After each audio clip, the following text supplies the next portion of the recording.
If your air conditioner shuts off and you try to turn it back on right away, you've probably heard the advice, wait about 3 minutes.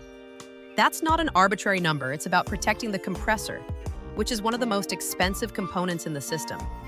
Here's what's happening inside the system when it shuts off.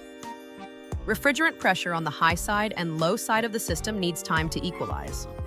When the system is running, those pressures are very different. When it shuts off, they gradually balance out, and that process takes roughly 2 to 3 minutes.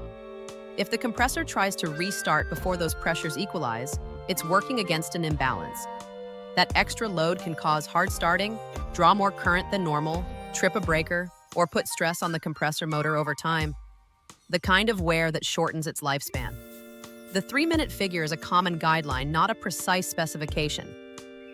Some systems may need a little more time, particularly on very hot days when pressures are higher, or after a power outage when the system may have been off mid-cycle.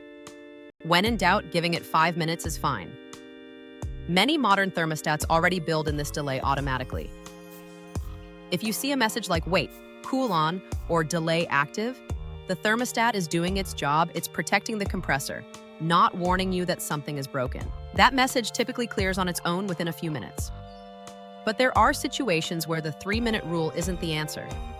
If the AC is shutting off and restarting repeatedly on its own short cycling, that's a symptom, not normal behavior. If the breaker keeps tripping, if the system runs briefly and then stops, or if it won't restart even after waiting, those are signs something needs attention. The capacitor, contactor, thermostat wiring, refrigerant level, or the compressor itself. The 3-minute rule is good practice and worth following, but it's a habit, not a fix. If the system is shutting off on its own, restarting frequently, or struggling to run a full cooling cycle, the cause isn't solved by waiting, it needs to be found. If your AC is short cycling, won't restart after the delay, or is showing delay messages more often than usual, Pristine Air Heating and Cooling can help. Give us a call or schedule online. We'll inspect the system and give you a clear picture of what's going on before any repair work begins.